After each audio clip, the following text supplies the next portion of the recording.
Differential equation of first order and first degree की अलग अलग तरीके से हल करने के तरीके को अध्ययन किया था।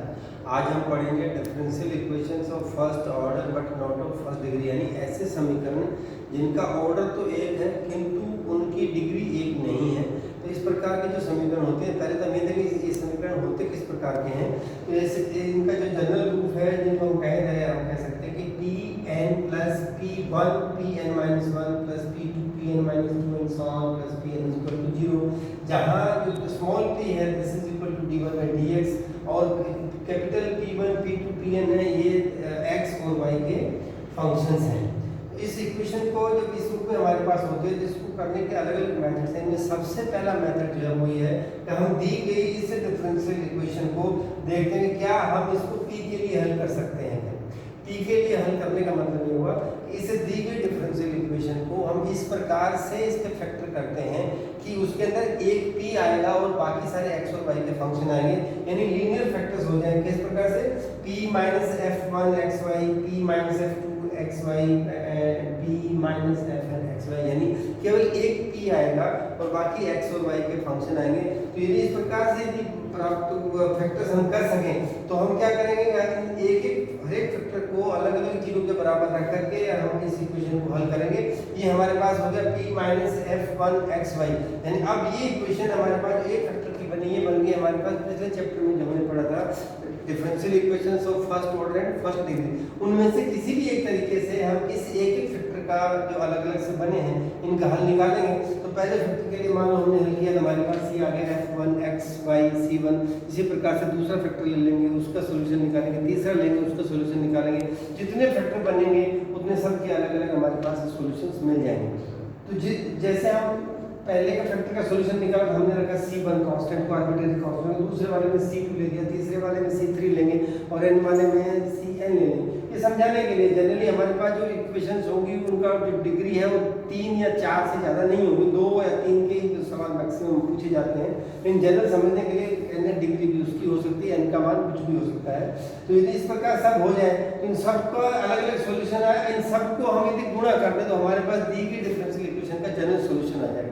अब यहाँ हमारे पास विचार करने की बात है वो ये है कि हमारे पास इक्वेशन थी फर्स्ट ऑर्डर की। तो हमने जैसे पढ़ा था कि किसी भी डिफरेंशियल इक्वेशन का हल व्यापक हल तभी कहलाएगा जब उसमें यदि उसमें आर्बिट्रेरी कांस्टेंट्स की संख्या उस डिफरेंशियल इक्वेशन के ऑर्डर के बराबर हो।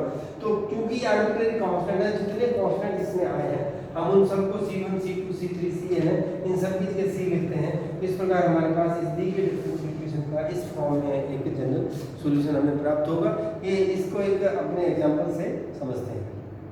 अभी एक एग्जांपल लेते हैं हमने जिसमें equations solvable for p x by p q plus x square minus 2y square p square minus 2x by p। इसमें हम देखते हैं कि फैक्टर्स करेंगे। सबसे पहले p सब इनमें से कॉमन है तो we take p outside, p x by p square plus x square minus 2y square into p minus 2xy is equal to 0।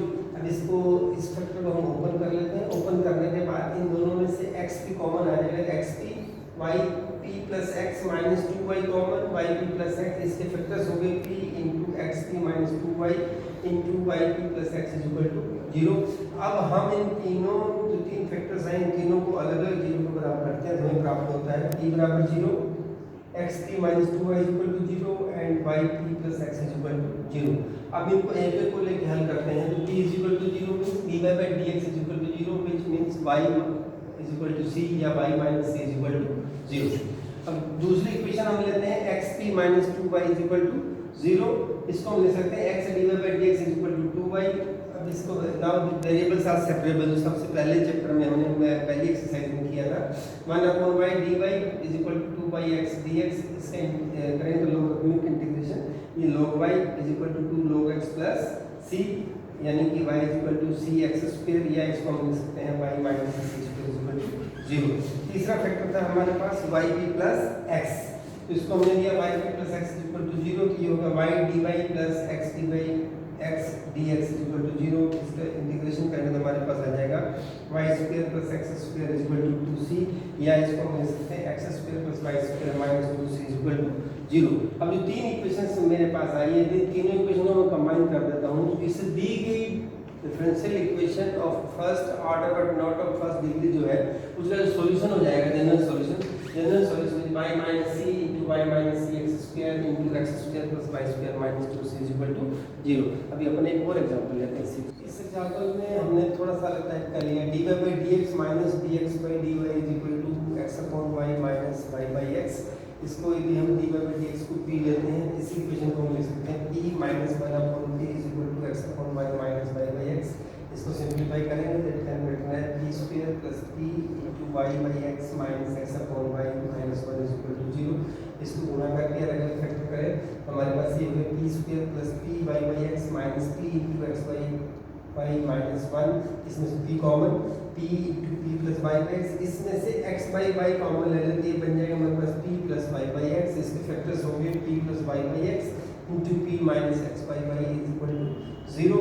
अब दो फैक्टर्स हैं जो 0 के बराबर हैं, इन दोनों को अलग अलग से 0 के बराबर करें तो हमारे पास दो इक्वेशन आ जाएंगी। एक हो जाएगी p plus Y by X equal to 0, दूसरी हो जाएगी p minus X Y equal to 0।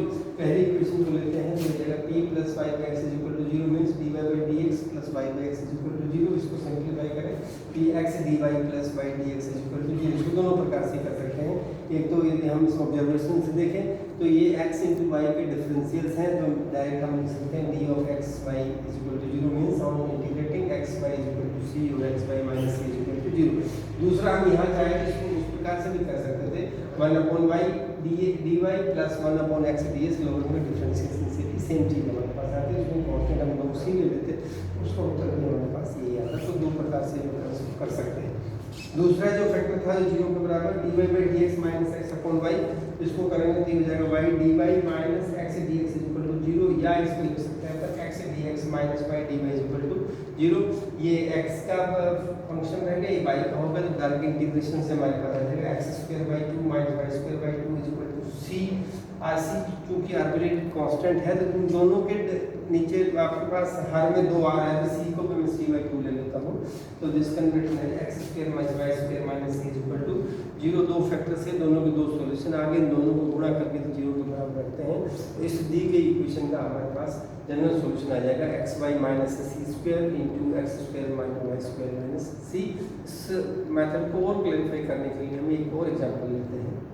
नया एग्जांपल लेते हैं p square plus 2py cot x is equal to y square. इसमें हमारे पास p यहाँ पर है, यहाँ p नहीं है, तो p कुछ कॉमन नहीं है, लेकिन ये हमारे पास p में क्वाड्रेटिक इक्वेशन है।